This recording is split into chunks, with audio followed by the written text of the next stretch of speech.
So he says, we want to show you something. He takes me down these stairs. It's like I'm in a huge warehouse craft, a lit up area. And as we walk up towards it, hybrid grays, hybrid humans. And they're all in these tubes. And the tubes are lit up, the ones close to me. And they're all slumped and they're all like kind of, they're not aware, but they're all kind of slumped in their tubes. And he says, "Sees, we're making the new human."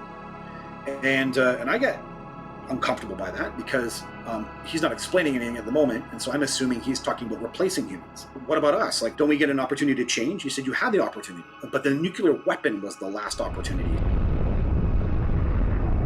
You know, some of the researchers, some of them I know well, and one of them was framing it mentally manipulate people. And I was like, well, it's not quite like that. So if you make an agreement with them, and you have two parts of your mind, one that knows and one that doesn't, then so you agreed, and you agreed on a consciousness level. So you do know it's for your own highest good, and you know, for whatever highest good there is as well too, I guess. Then when they're doing things like pulling you out of your house, that's my second contact. I'm feeling like I have a compulsion on my own to go into the forest. Turns out there's a contact event and I was lured out. That's not mental manipulation. That's the entity using its powers to facilitate what my mind, my conscious mind, can't understand. There's an exchange going on that does benefit both parties. So you need to find ways to get into ideas of no space, no time, and it's spirituality, it's consciousness.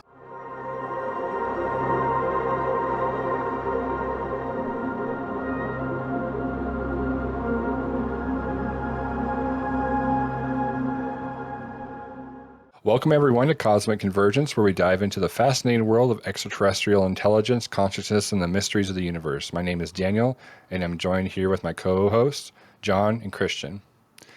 Today we welcome on the podcast Jeff Selver, and Jeff is a contactee and author of the book The Rising and the Alien Plan to Build an Enlightened City on Earth. A deep dive into his contact events through life with the Elder and the Greys. The beings outline the guided evolution of mankind, the hybrid program, and in the future, we will eventually live amongst the Greys. There will be an advanced city as a beacon with progress and merging with our species to save the planet and all life. So we're going to dive into that and many other details today. Jeff, thank you so much for joining us today. Yeah, thank you for having me, gentlemen. Really appreciate being here. Thank you. Thank you. For everyone who has not heard of your story, I know we've all had separate conversations with you, but would you be able to go into your first contact experience with the beings, and how did that change you at an earlier age in your life? So I have childhood contact. So the first contact it must have been months after I was born. So there's always a very personal element to this content, and I'll just, you just got to say it because we're all learning about it. But I was circumcised, and I would be part of the hybrid program, and I think that they didn't like, or they were like concerned for damage. So there is a clear memory of, as a baby, of looking into the eyes of one of these entities. I'm certain it's the Elder.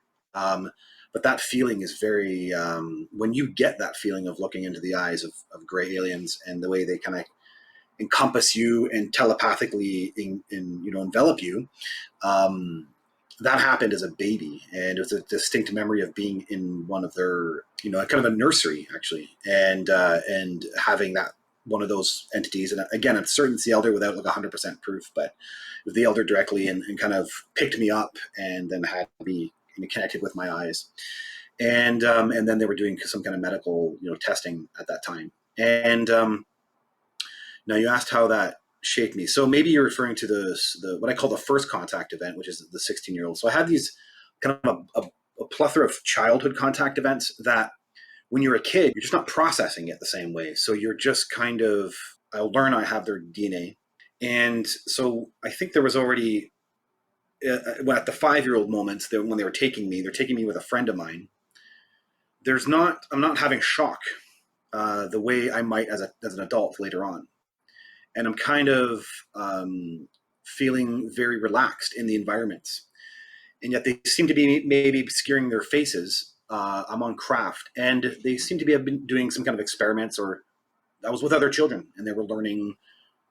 Basically, at one point, they told me that they're choosing people, and that all happens around the 6 and 7 years old.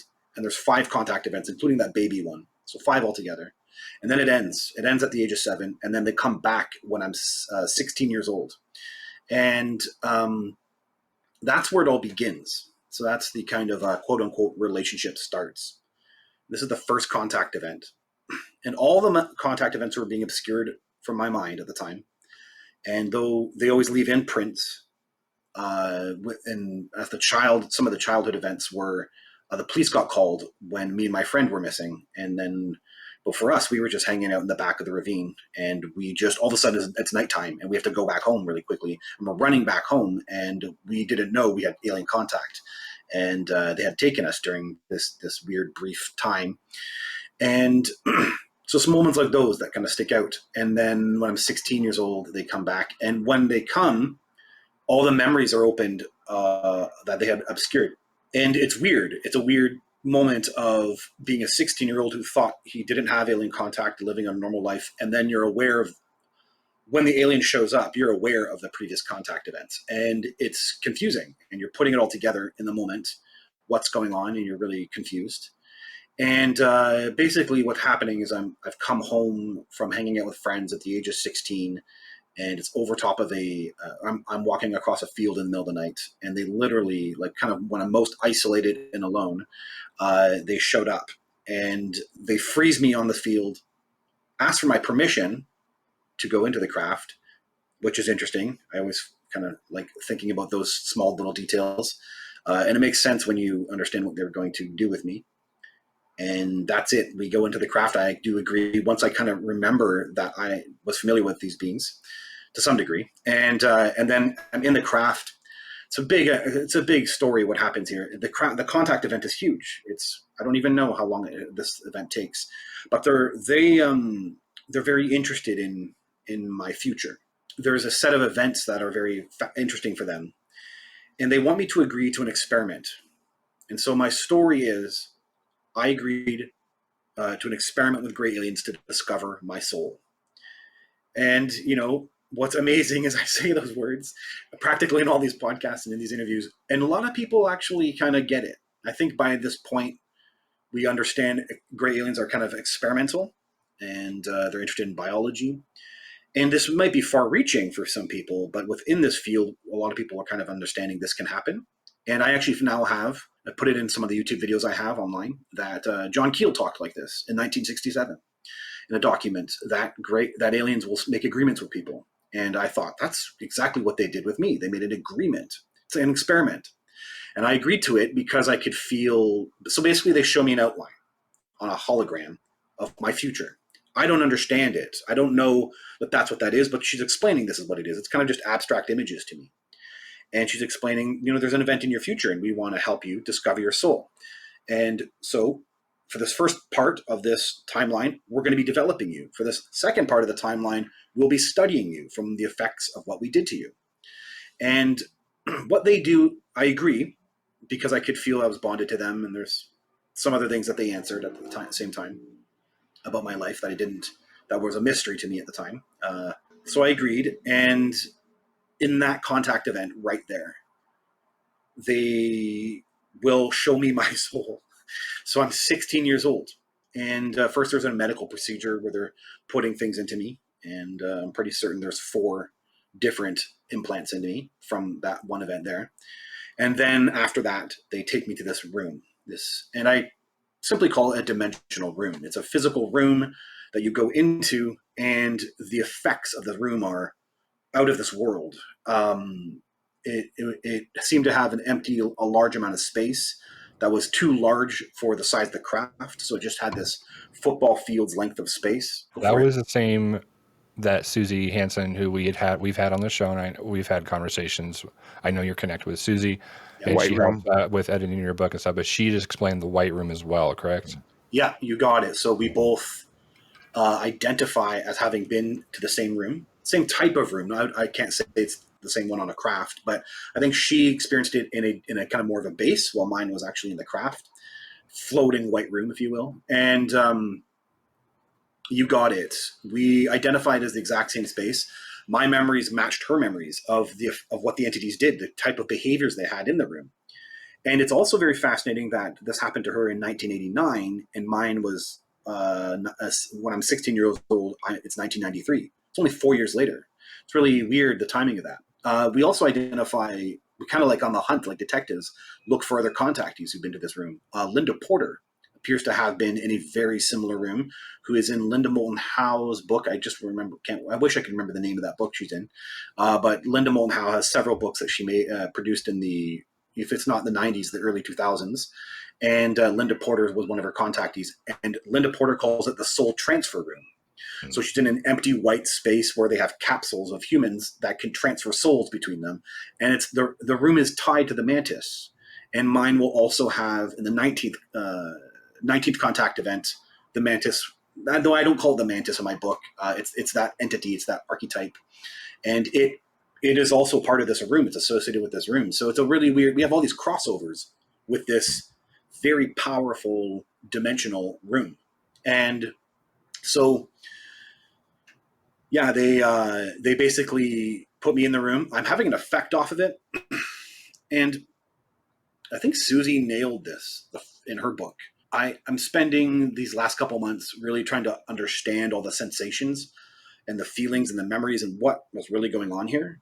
And I'm actually kind of convinced the dual soul aspect of this is really prevalent.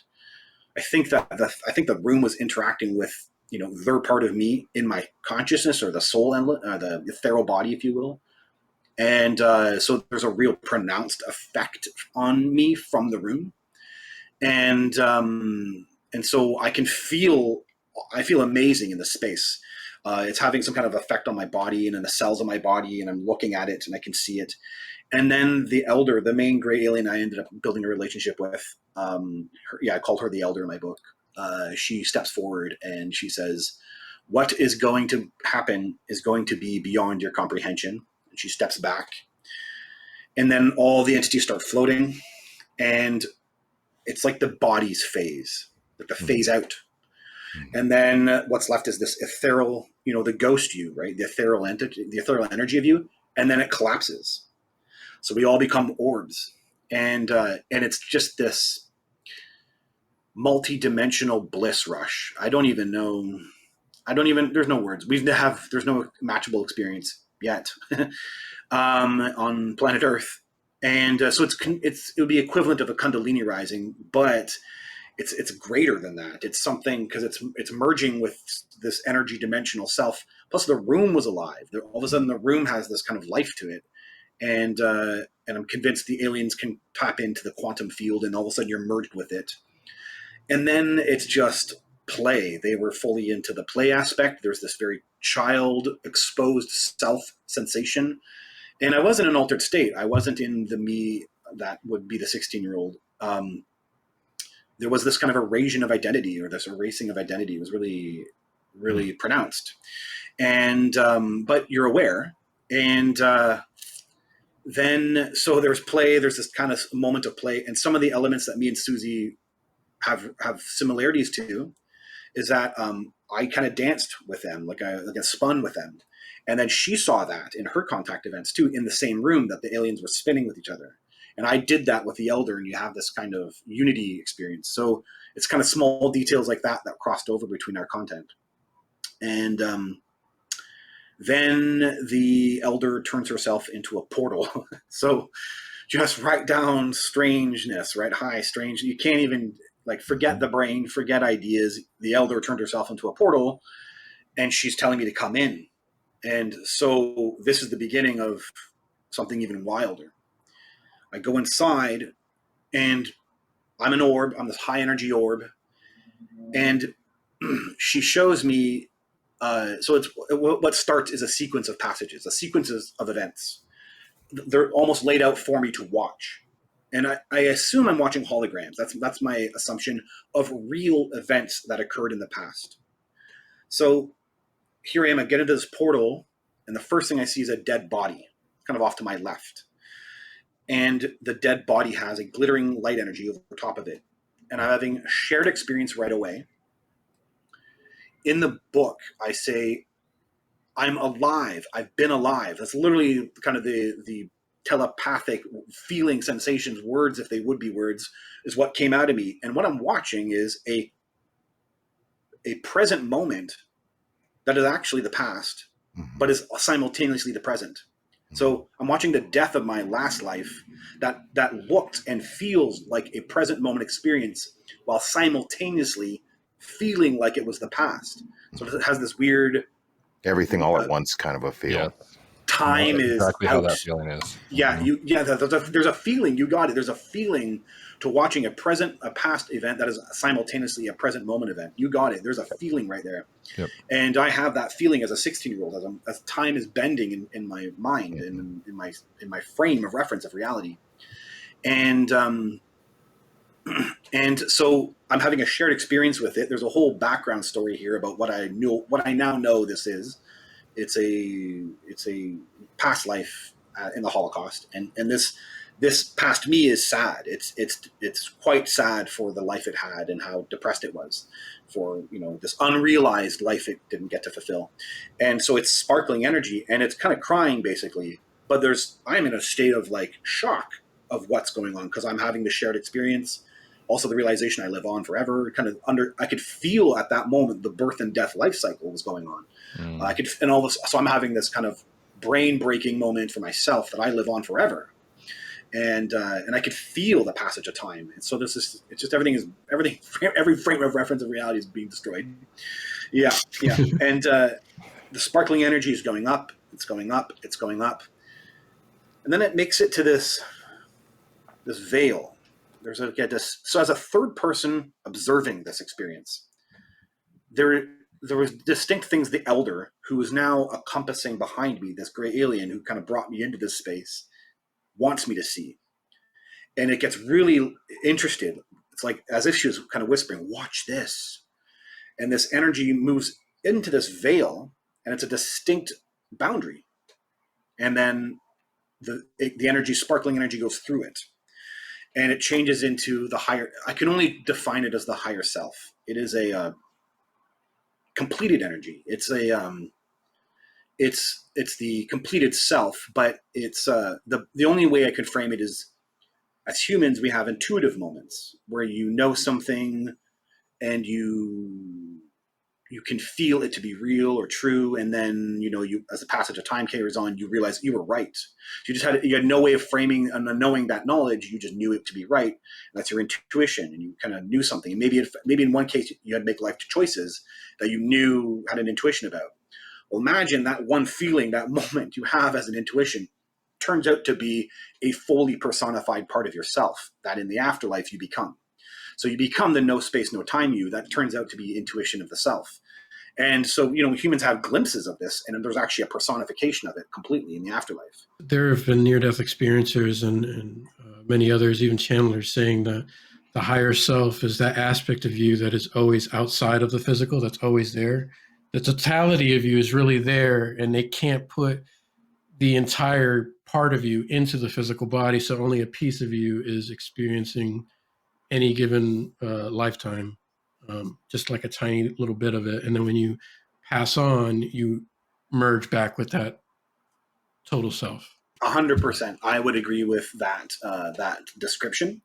I will. My next move is to.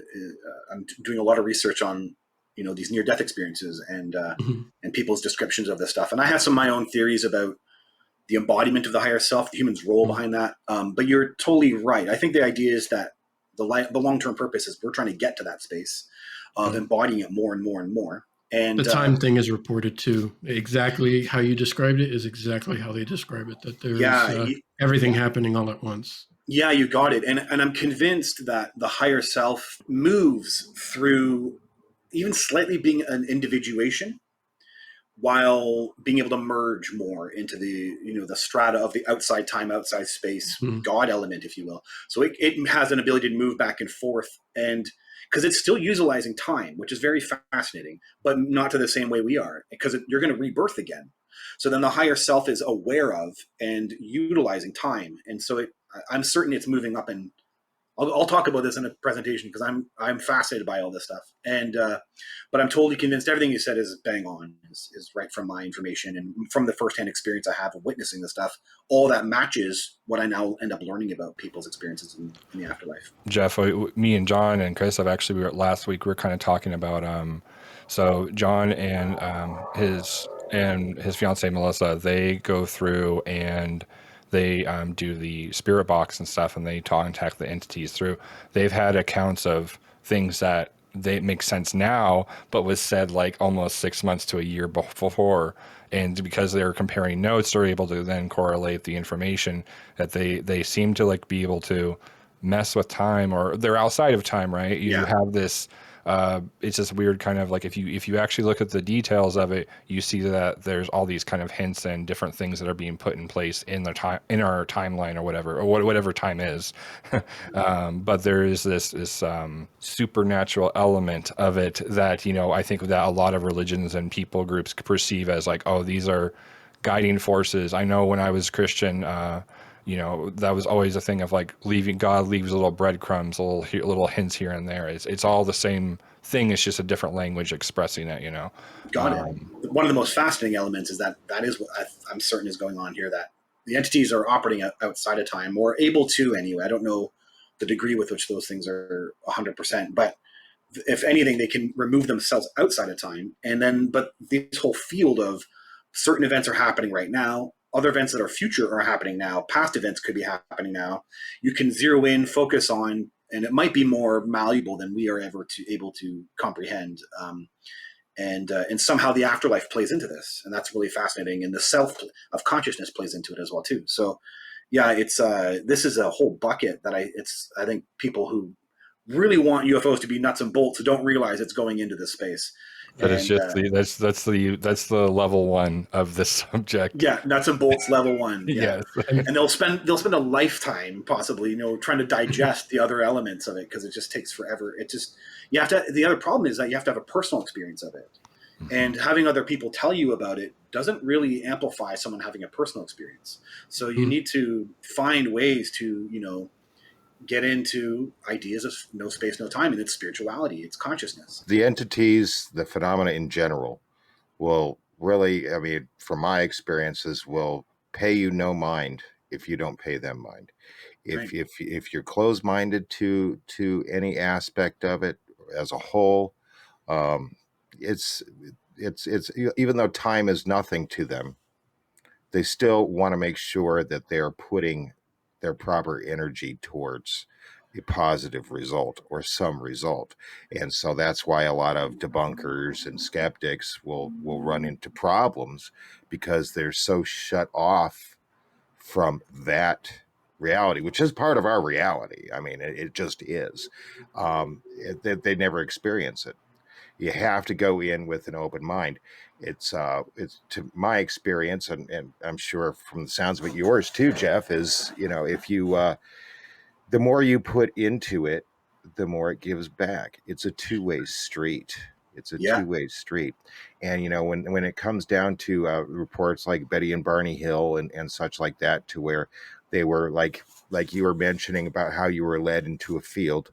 Okay, for those two, she didn't know why Barney was driving down this road. It made no sense. And they Right. just ended up, there's the craft and there's the beings, right? They Yeah. were led to that through that experience.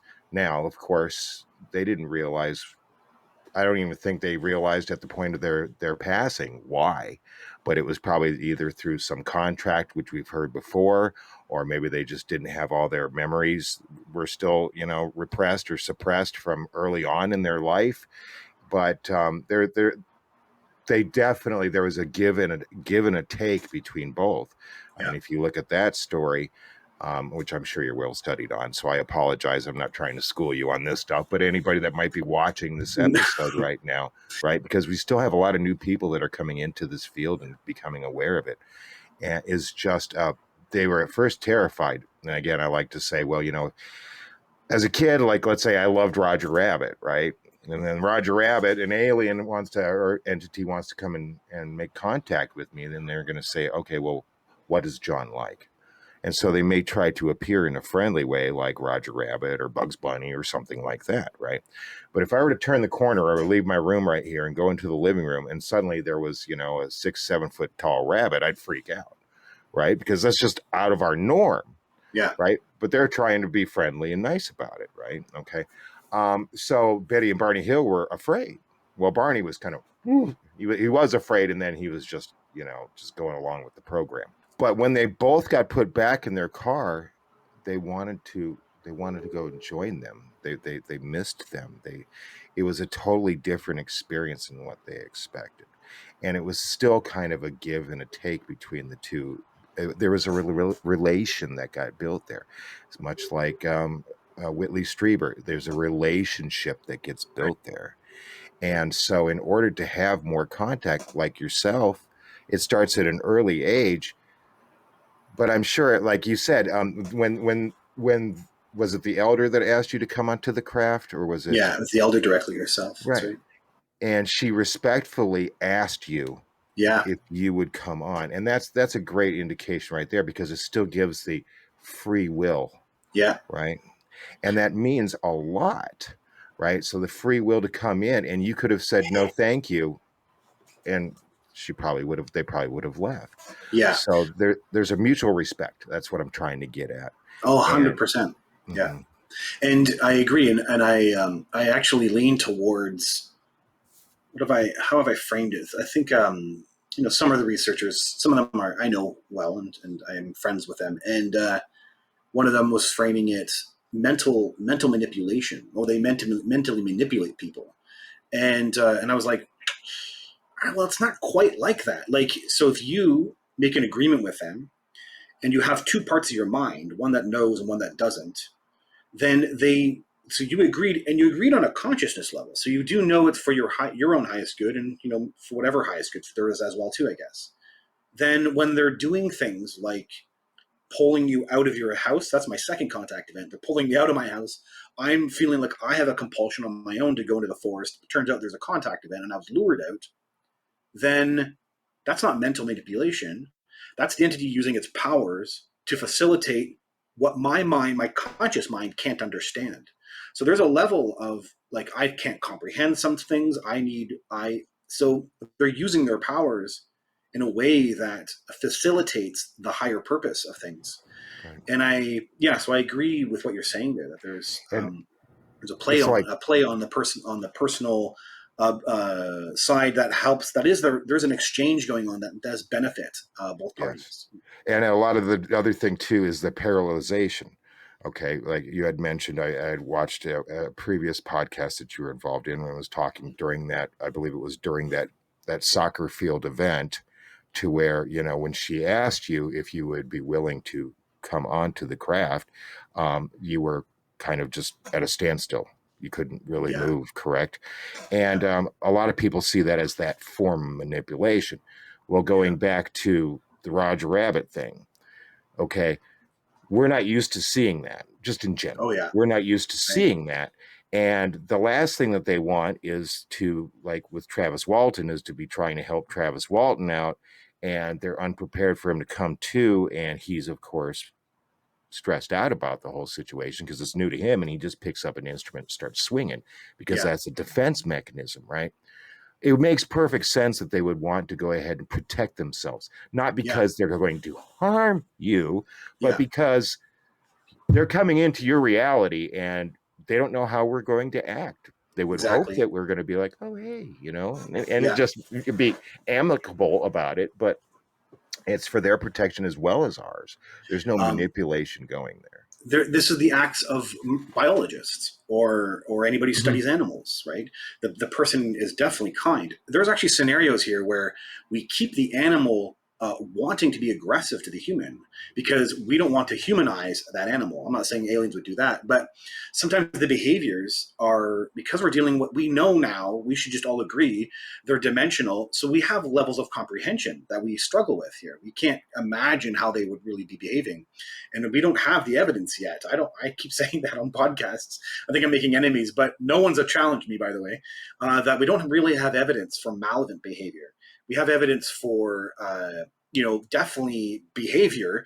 But I was like saying to someone, you have to start defining what malevolent is, because true malevolent would be slicing off arms, right? Like who cares? I don't care that you can't fit back into your society.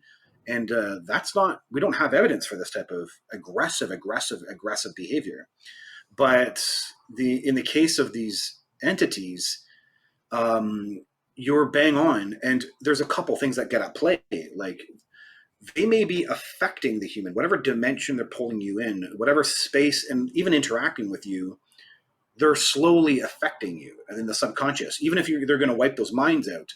So they're kind of aware of, we can't impact you too much. If we make an agreement with you, we're still impacting you, but we are conscious of how much. So then that means we need to get this contact event done fast. So there's almost like a time crunch, and both me and Suzy kind of feel that sometimes from the entities, that they're trying to get us in and out, get in, get the contact event, and sometimes they're in and we're talking. It's not about biology, and so then it's kind of benevolent, but they're still adamant to make that contact event start at a certain time and end at a certain time. And I understand that because I could be too impacted by them in the subconscious. And so they need to kind of create a balance that gets at play there. So that's what I see. I agree with you 100%. I see that when they freeze me in that first contact event. Now, there is a weird subconscious element to it, which is that I also became intimidated by them. But it's interesting because that intimidation plays into my experience with them. But in the end, they never really displayed anything that was overly aggressive. But as a human, like any human might, you get kind of, whoa, that's freaky that you can get frozen on a field. It's true. That is freaky. That is harsh. That's intense. But the price you pay for hanging out with and playing and making your friends these interdimensional entities, who in the end don't really end up, you benefit from it. And I think that's the real, there's a trade-off here. Cause and effect, actually, is kind of the best way to frame that. That is the case. This is cause and effect. And it did enrich my life. And that can't be denied. So, yeah. Well, sorry, Chris, really quick. I wanted to just say, one of the things that you had mentioned in your book was kind of they understand how our minds work and also how trauma affects us as well. Or traumatic events that will kind of spark or like jolt us out of our certain parameters of life that we're in right then, and then it helps us jump to another area. We've all discussed this in different times of like some of the quote negative or the not so bubbly experiences we've had. It still has shaped us in a certain way, Right. And has been important for that those building blocks of either awareness or spiritual strengthening or other things like that. And so we the human side of us goes, oh, that was obviously a evil or a dark experience, right? Right. But it's more. It seems to be more complex than that. Yeah, it's actually great. And I'll put in I have a new theory. I have a theory about this. And so in the story I was about to tell you in the first contact event, and I love how we find our nuggets and move on to other topics. It's great. In that first contact event, I see the afterlife, right? So I see the gray aliens in the afterlife. And I'm still stuck on so many things about what that means. And so I think as humans, we're having an understanding, forget aliens, we're kind of, we have a lot of, there's evidence that people are having near-death experiences, and there's evidence that people are having experiences in the afterlife. And it means so much. It means we create our reality because all the evidence of people having past life awareness and having some kind of awareness of the afterlife have awareness of creating their lives. So they always end up with a feeling that we create the life. And what this means, if we're dealing with elements of no space, no time, is it means that the physical world is the play of duality. There's something going on here where there's a play of duality. And I'm not clear that the entities aren't following these rules. They did with me, right? So with me, they have the blue timeline of we'll develop you. So that's the good times.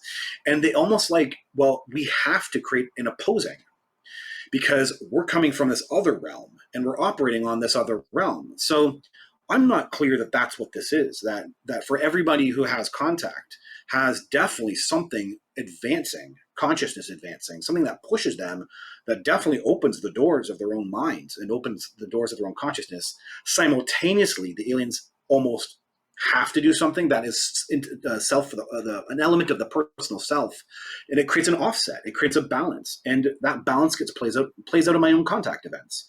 My first contact event could be this amazing bliss. It's this crazy story about seeing the afterlife and being turned into an orb.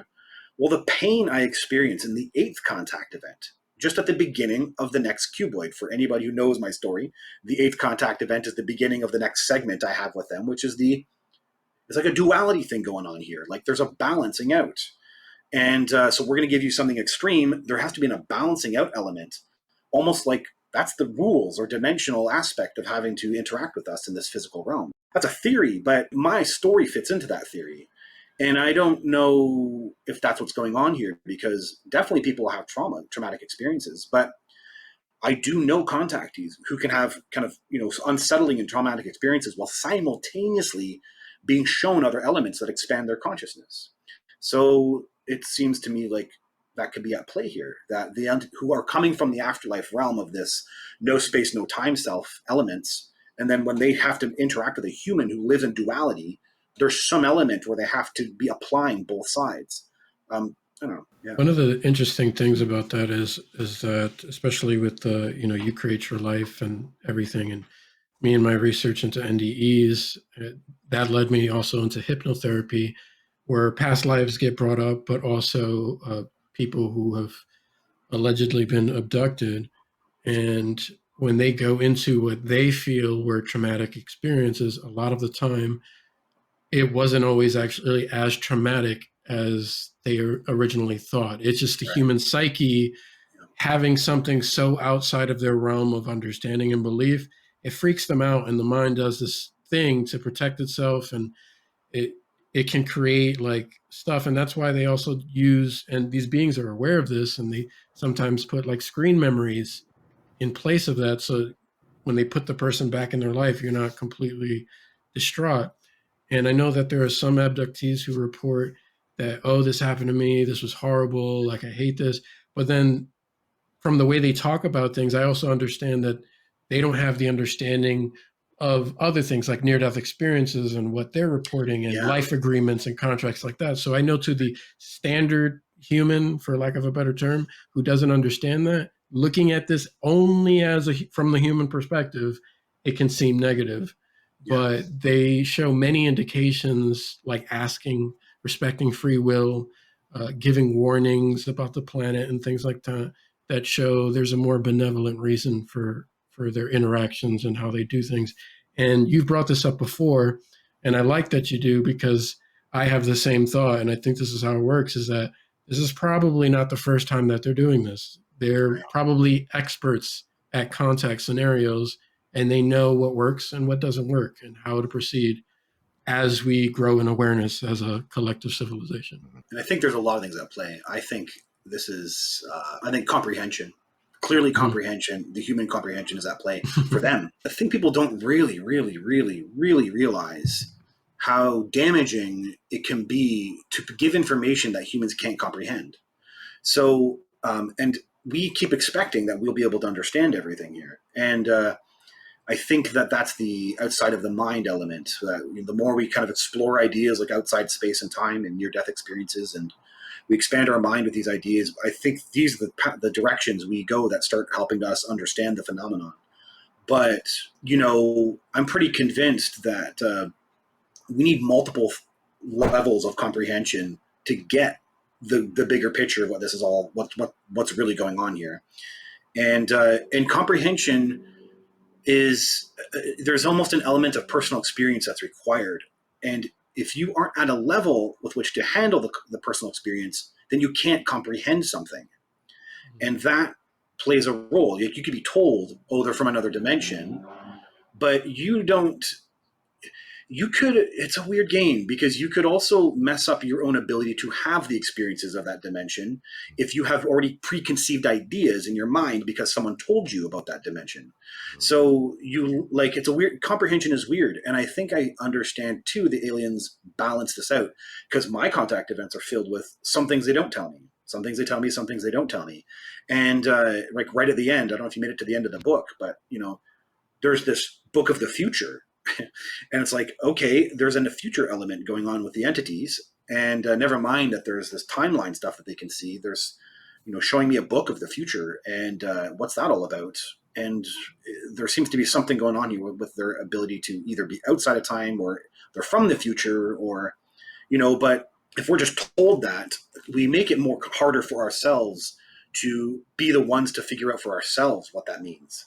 And that's the case for people finding God, right? That's the case for people having, any type of experiences outside of the mind. Is you sometimes need to get that experience yourself, because if you do it from someone else, you speak about remote viewing because you learned all about it, but you never found the experience yourself. Then you make it a little bit more harder for yourself to actually have that experience, unless you try on your own to try and figure out how to do these things.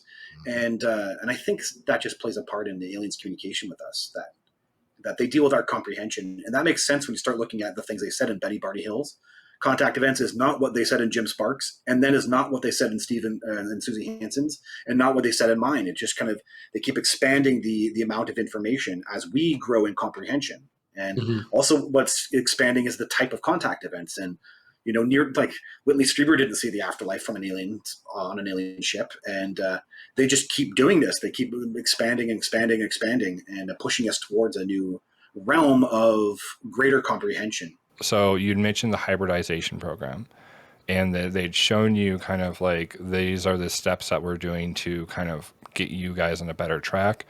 Can you go more into that contact event where you had those gray scientists that had that conversation with you, and kind of what that all entails? Yeah, so the 10th contact event with the twins, you got it. So they had already initiated the experiment. So my first contact event when I'm 16 years old in 1993. The experiment that they initiate happens in 1997, and I leave. I go traveling. And now I'm traveling, and so I'm having contact events while traveling.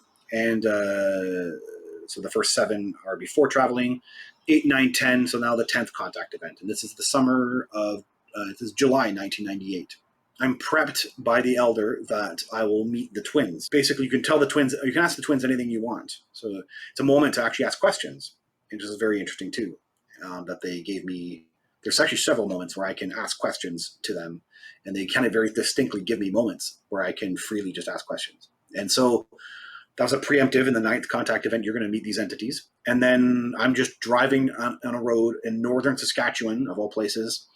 And then I become the me that knows them. I wake up to the kind of awareness of the contact events while driving. I pull over. I can feel the craft above me, and then I get taken in. And I meet, basically right in front of me are 2 entities that look identical. So they are called the twins in this kind of telepathic signature. And they are wearing white trench coats, white lab coats, basically, white lab coats. And so they're really impressioning that we are scientists, like you're scientists, kind of thing. And like, hello, Jeff, welcome, thank you for being here. And so there was a biological event first. And in that biological event, there's a distinct sensation of, hey, as we were talking earlier, actually, there's an exchange that goes on. So there was a distinct feeling of, if you give us this, we'll give you information. And so there was an exchange. I gave them biology. And then it's disturbing at the time, but I also was intimidated by them. But simultaneously, you needed to know this information. And so I was curious, and I was trying to get information from them at certain periods. And so this was an opportunity. So in this room is several medical beds, and 2 dead human bodies and a cow were on them. I don't ask any questions about the cow, but I'm freaked out by the humans. And so he's like, come here. And he wants to show me around these dead humans. And I'm like, what's going on? Like, what's going on here? And it's like there's a weird miscommunication. He says, we're making the new human. So he's speaking generally, while in the moment I'm reflecting on the dead people. Like, why are there dead people here? And then I'm saying, but they're dead. He said, but we asked their permission. And it's only in hindsight do I understand that these were exhumed bodies. They actually looked like they were buried from a grave, and they're wearing like dress, like an outfit for for funerals, and the skin doesn't look normal either. The skin looks slightly decomposed or like leathery, and so there is an impression that they were exhumed. And it's a really weird comment he makes that we asked their permission. So I don't know, just kind of sounds like they, even when dead, they're still respecting the soul, right? The soul that housed the body. It's very interesting. And so he says, we want to show you something. So he takes me down these stairs. It's like I'm in a huge warehouse craft. Like the craft is a floating warehouse. It just has this huge feel with Bigger on the inside. Yeah, but it's not it's not that dimensional feel where as if they're making space. It feels like it's a floating warehouse, like a city almost floating in the sky that we can't see or detect in any way. And then you have this ability to kind of walk around in these big spaces. Some spaces were lit up with kind of lights, but a lot of it was dark, and you could. So I go down the stairs and I could see the infrastructure. I could see like big metal, you know, not pipes, but metal kind of structures holding up the roof and stuff. So it's just a huge warehouse looking space. We're walking up towards a lit up area. And as we walk up towards it, I'll learn our human hybrids, hybrid grays, hybrid humans. And they're all in these tubes. And they're cut in the layout is a V-shaped of tubes stacked on top of one another. And then it's a row of them going straight down into this dark warehouse, and the tubes are lit up, the ones close to me, and they're all slumped over. So it has this weird disturbia to it. It's like a nightmare, like a TV show or something. And they're all slumped, and they're all like kind of they're not aware, but they're all kind of slumped in their tubes. And he says, "See, we're making the new human," and I get uncomfortable by that because he's not explaining anything at the moment, and so I'm assuming he's talking about replacing humans. But like, what about us? Like, don't we get an opportunity? That's what I said. Don't we get an opportunity to change? He said, you had the opportunity, but the nuclear weapon was the last opportunity. So there's a really weird like past reference. That as if they had talked with someone and they had given them opportunities and they said no. So now there's this hybrid program that's come up. And that's a really weird thing for me. And I'm saying, but weren't we given a chance? You were given chances over the centuries, basically. And now this is the last opportunity, and now we have to make the hybrids. And so he takes me from there out of kind of the shock I'm in. And oh, by the way, I do say, what's going to happen to me? He says, oh, we'll preserve you. So there's a weird conflict right away, as if like, don't worry about it. There's nothing that's going to happen to you. So I don't understand as a 20-year-old. I'm not understanding what he's talking about. I'm terrified he's talking about replacing humans. And I'm learning that he's not talking about that. But so then he takes me over to a hologram or a console where there's a hologram. And this seems to answer everything for me, the big picture stuff. There's a planet Earth, and I get emotional seeing the planet Earth. And then there's these like bites being taken out of it, like land is eroding out. And the whole entire hologram, all of a sudden I can feel that the land, the biosphere, the land or the water, the air is all kind of becoming more destabilized. And there's a sense of it kind of, basically being destabilized. And then the entire thing goes up in flames. So it was really a premise of like humans are damaging things so extremely. And then the idea that going up in flames is really weird because temperature is increasing for a lot of countries. And then there's this rebuilding that occurs. And it's a hologram, so it's a symbolic to me, and I'm very aware of that. But the sensation of being recreated, it's the same planet with the same continents, but the vibration, the feel is different. And it's a distinct feel that the grays are involved. And I actually say the gray mind would dominate. That's the feeling, that there's this gray mind now. Now, it's not dominate, though. It's like as if, big brothers, like, hey, we know how to help manage, a planet kind of thing. We're going to help with that. And our ideas are going to help with that. It wasn't this like authoritarian or dictatorship or government. There was not even a government sensation. It was nature. And with the creation of the planet was a distinct feeling of saving nature. That was as if like nature was about to go over the edge and that they were catching it. And then there was in the recreation was a sensation of celebration, as if they would maybe throw parties that we saved the planet, that we actually got it before it went over this hump. And so that's huge to this whole thing. Um, so basically, yeah, that's the premise of it. I kind of look back at the hybrids, kind of like disturbed by this picture, and then he wants to show me more. So he takes me back upstairs, and we go back to the dead bodies. And now he wants to talk about the human brain. And so he says some really interesting things here. Basically says, we made the human brain. So there's the idea that the entities are, designed to human to some capacity. And he said, we made the brain, and it has this grabbing function is how I describe it. And there's actually a similar word in Buddhism for the kind of more egocentric aspect of the mind, by the way, which is, I've learned from a psychologist, is a real part of the brain. The ego actually has a centered spot in the physical brain. And they're kind of saying that they were, in part responsible for creating it. And I'm saying, why did you do that? And he said, because it was perfect for your society at the time. It helped develop them. Interesting. If you kind of think about these things and the role that if we had less of an ego and you create a bit more of an ego, then would we be more centered to creating a city and creating society and agriculture? And maybe that's what's going on here. I don't know. And but that's a very interesting thing he said. And then he said, but now it's kind of gotten out of hand, this aspect of your brains.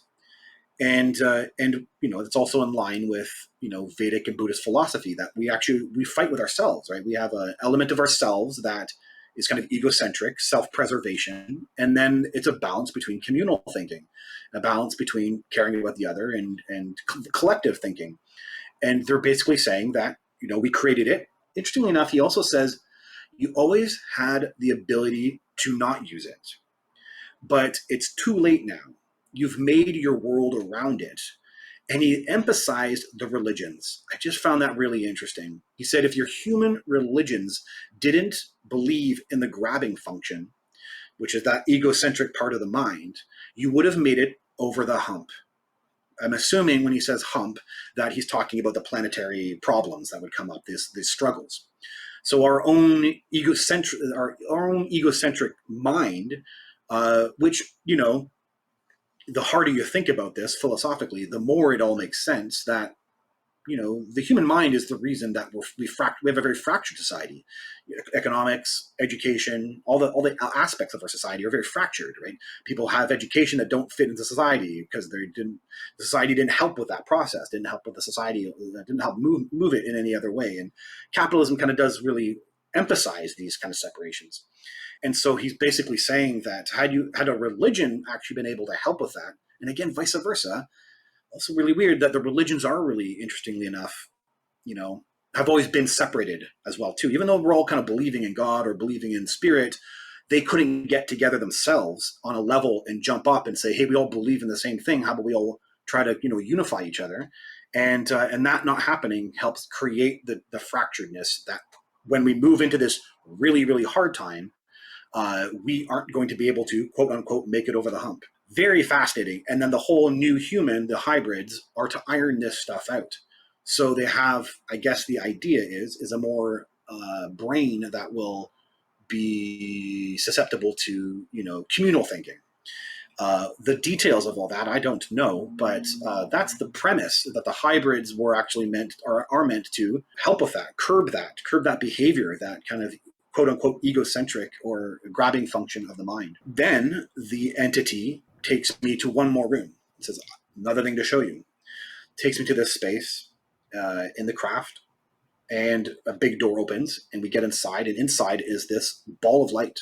It's really interesting. There's Terry Lovelace, I think, has a similar contact event. I only learned later, where he's shown hybrids and then shown the AI that runs the craft, and they're putting the two things together. It's a really weird piece to this. And so this ball of light is the AI that runs the craft. But it's not AI. I don't like these words, but they're kind of similar. It's organic. Yeah, it's organic, alive, intelligent computer consciousness. So it's got this kind of quantum is the only way to think that really kind of bridges these things. A quantum computer. So it's utilizing the life field of the universe, and it's utilizing a computer. And so it's this ball of energy, and the twin says, so I'm saying, what is this? Though I'm connecting to it and I can feel it, I'm asking, and he says, this is God. This is our creator. Thank you for watching part 1 of this interview. We'll be having part 2 come out next week. And thank you for joining us on Cosmic Convergence.